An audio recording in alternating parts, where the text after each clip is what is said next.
Hello, everybody, and welcome back to our card of the day.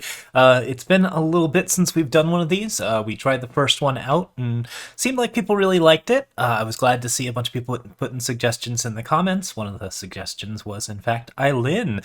So we're going to do my favorite Eilyn today, and we're going to talk in depth about Eilyn the Rising Storm, the character, the card, and the design. There's a lot of really interesting things going on with this card, so let's go ahead and get to talking about it. So first off, a basic summary of Eilyn. We haven't really done a review of like what's going on in the storyline lately, so here's the general breakdown of like Eilyn's story top to bottom.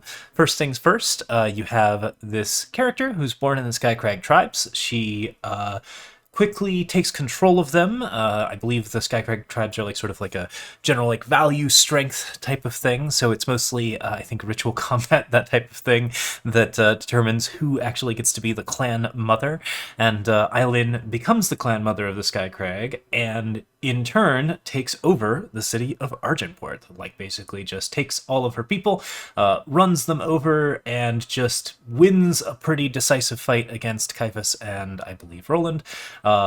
And in doing so, basically like puts Argentport at like a breaking point.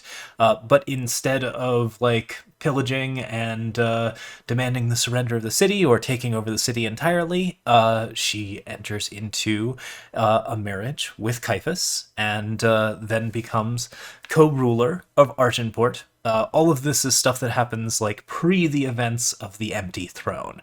So this character takes over, becomes co-ruler of Argentport, has a child, Vara, adopts the stepson, Caleb, who is, I believe, a clone of Caiaphas at this time, and, just generally sort of integrates herself into Argentport, but isn't widely accepted and is considered to be the Queen of the Wilds as opposed to the Queen of Argentport. It's used as something of a derogatory term, initially. So when everything happens with Caiaphas, and Caiaphas and the strangers are like basically like removed from power, Aylin then is also removed from power. Roland does not allow her back into the city while she is like out, basically I think searching for something. I don't remember exactly what she's searching for or what she's doing, but she gets basically exiled and goes back to the Skycrag clans briefly, while also like arranging for, I believe, the like treatment of refugees from the city and making deals with the Huru. Those two are sort of like a little weird in like the timeline. It's hard to tell exactly what's happening with the two, but basically like she's doing a lot of stuff outside of the city during the time of the Empty Throne, and doesn't come back until I believe after Roland has died, or rather like during the death of Roland. It's a very big battle type thing. So comes back to the Skycrag clans, who she's not accepted by the people of Argentport because they still view her as like sort of like native to the Skycrag clans, still view her as the Queen of the Wilds. And then like amidst the Skycrag clans, her marriage like is considered to be like a sign of weakness. Her brother Vadius is in charge of the clans, and she has to fight him again for rulership of the Skycrag clans, which she does. She wins. She takes the Skycrag clans back over, and then she takes the Skycrag clans back to Argentport, where she then takes over the city, which is currently being ruled by the Cabal after the deposement of Roland. She takes over the city, promises to integrate the two, the clans and the city, and the general government as it is, and basically like make it so that like these two folks are not like are more of one people rather. When this happens, Caleb then appears, challenges her for control of the city, not under like the laws of the city because he doesn't have a claim, being a clone of Caiaphas and not a person with any sort of like royal birthright. Eilyn's like heritage stands, and basically like Vara is supposed to be the ruler after her, but Caleb challenges her under clan law, like as basically a test of strength. The two of them prepare to duke it out. As they are fighting, Talir appears and breaks everything up and forms the Triumvirate, which between the three of them, Aylin, Caleb and Vara, they begin to rule the government as a government of three instead of a government of a single king or emperor. So between all of that, Eilyn is still sort of like the big head honcho in charge. She is generally just a badass all the way throughout her storyline, and like is the person who like seems to have like the combination of wits and wisdom and power to basically like actually organize treaties between different characters, help out like where like help is needed, make hard decisions, and generally like be involved in the diplomacy of things where both Caleb and Vara are significantly more disinterested, more childlike, and less likely to like actually participate in this process. Eventually Caleb like runs away as part of this whole sort of setup, sets up his own like superhero squad, and Aylin is left to accept the Zoltan refugees, and is in the process of like integrating them where we're at in the current storyline, like basically just like making sure that they have a home in Argenport and are accepted, and also like dealing with much of the fallout from that, as well as the fallout from some sort of aggression from the Minotaurs, which I don't believe has been like fully explained in the storyline yet, but there are some small events that are happening on that front, or big events that are happening on that front. So yeah, that's basically Eilyn from top to bottom. That's the general like storyline of where she is going. The thing that I really like about Eilyn is that while she is a character who frequently like is just sort of the like boss, like she is just like the most powerful scion bar none.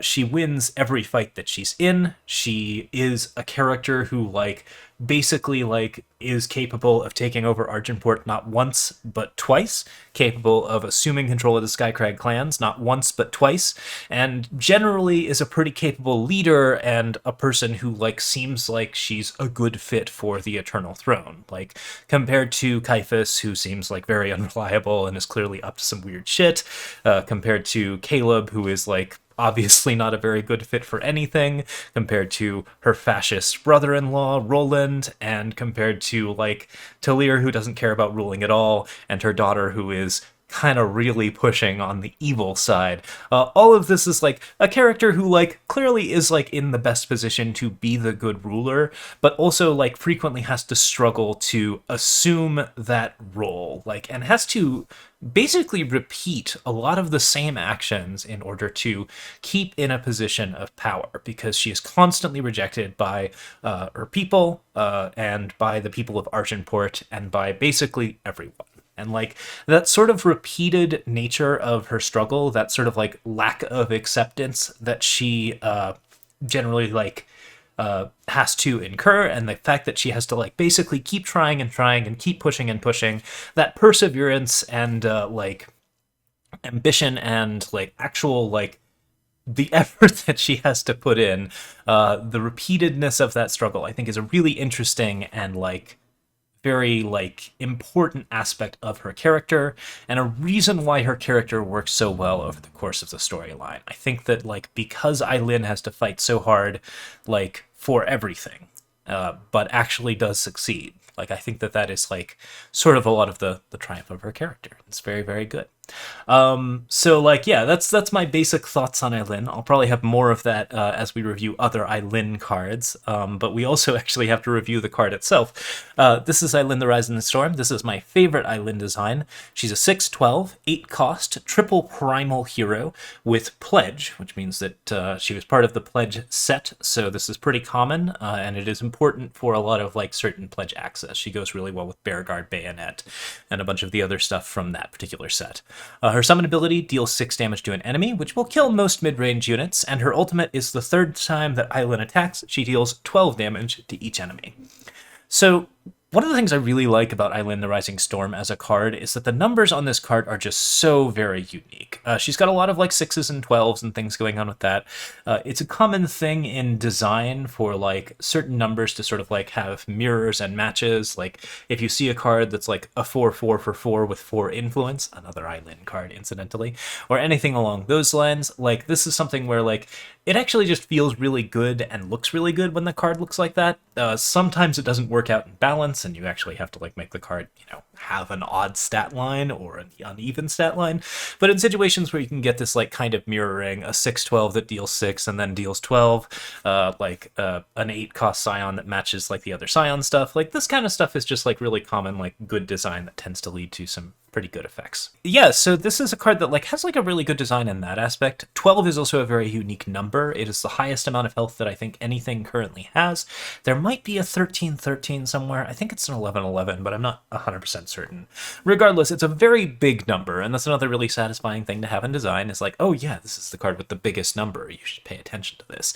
In this case, the biggest number is health, which works out really well. Having a high health value means that you are basically invulnerable to like certain red removal cards. There's not really going to be anything in red that can kill Eilyn with pure damage alone.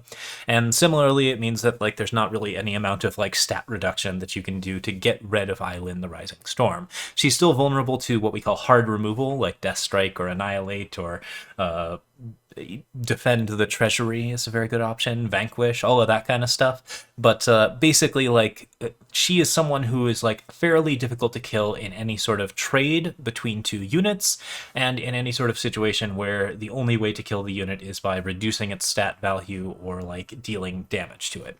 That lends a very significant stickiness to this character, and that means that the character is pretty likely to actually stay on the board, which is important because she has an ultimate ability that cares about the third time that she attacks.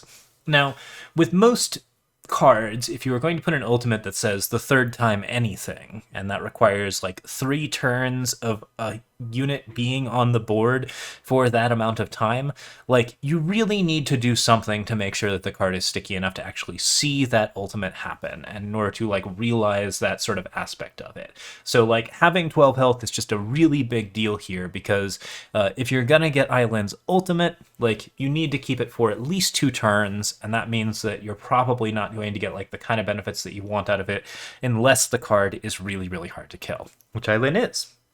In addition, the deal 6 damage to an enemy ability means that this card has got some good on-board immediate value, which actually leads to it being a pretty good card on top of that. And it's got the Pledge ability, which means it can kind of fix your power. Pledge, I think, is kind of a failed mechanic compared to Inscribe.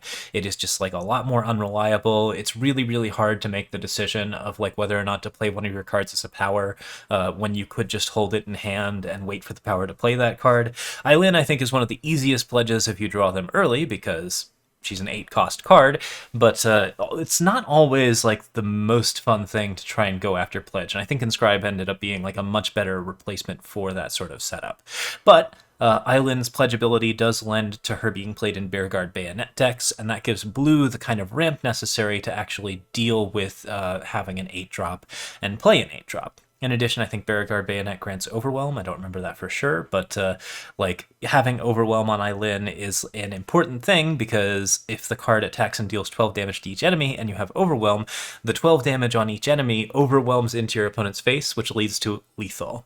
That's another thing I really like about the card. While the card has like a pretty clear condition of like, I'm just going to win the game if I attack 3 times, it isn't necessarily an instant win. You can actually like get that ability, pop an Aegis, maybe not kill every unit on the board, still lose the game after the ultimate. And while it is, I think, like an 80-90% of the time that you are going to just win if you actually manage to attack with Eilyn 3 times, I appreciate that sort of aspect of you can escape from this.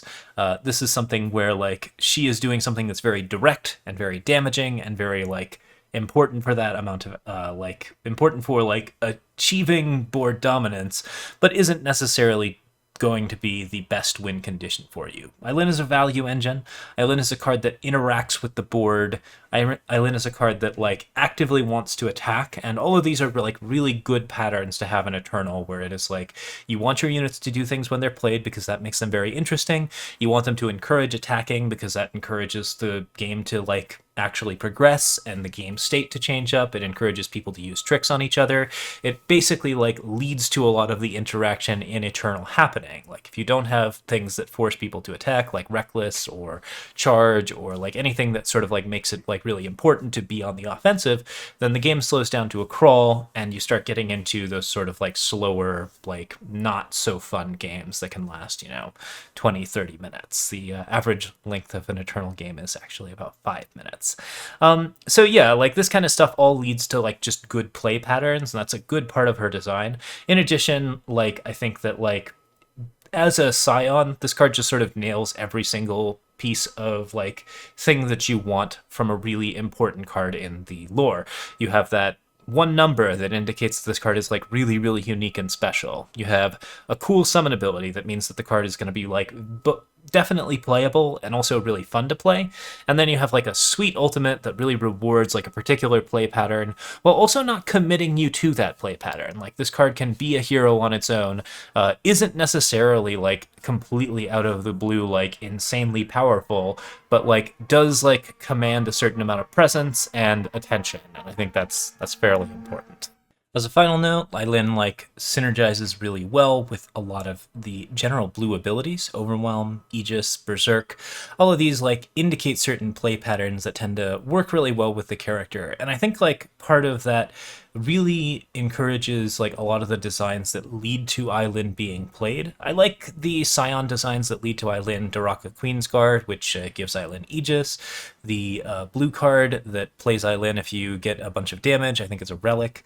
And then like that kind of stuff like actually does like really help out with the character as being like sort of the blue Scion and the blue standard for like what you are really playing with. I kind of wish this was like the free card that people got when they first started the game, because she's just such a cool and interesting and fun way to play the game and does some like really, really sweet things overall. But that pledgeability is a little bit out of date. While it is a really useful way to make sure that Eilyn is playable and like synergizes with Bearguard Bayonet and other things like that, I think it's just maybe a little bit too out of touch as far as like that kind of thing goes. Regardless, this is a super strong design with a super strong character, super good art, and everything about it is just like really, really well put together. And that's why this is actually like one of my favorite cards. I think that it's a really, really neat card, and overall like has done a lot for Eternal and making Eternal fun over the course of the sets that it was in. So this is a really, really sweet one. Try it out in Throne sometime. It's still an absolute banger for certain top end 8-drops. It's not always your best possible way to win a game in blue, but compared to like Channel the Tempest, it is just like a really interesting and fun way to go. And I always like seeing this one. It's just such a bomb card for such a bomb character. That's it from me. Thank you so much for watching. I hope you enjoyed this one, and if you have more suggestions, feel free to leave them in the comments below. I'm definitely keeping track of those. We are going to be talking about, you know, whatever card suits us at the time, but I'm definitely excited about the suggestions, and they definitely get me thinking about the cards, which tends to lead to a lot of stuff based on your suggestions. So really appreciate it. And thank you so much for watching. I'm a Myriad. You can find me on Twitch, YouTube, Twitter, and Discord under a Myriad or a Myriad Games. And I will be back with a stream pretty soon, and we'll be reviewing the next promo card tomorrow, Wednesday. So stay tuned for that, and thank you so much for watching. See you next time. Bye.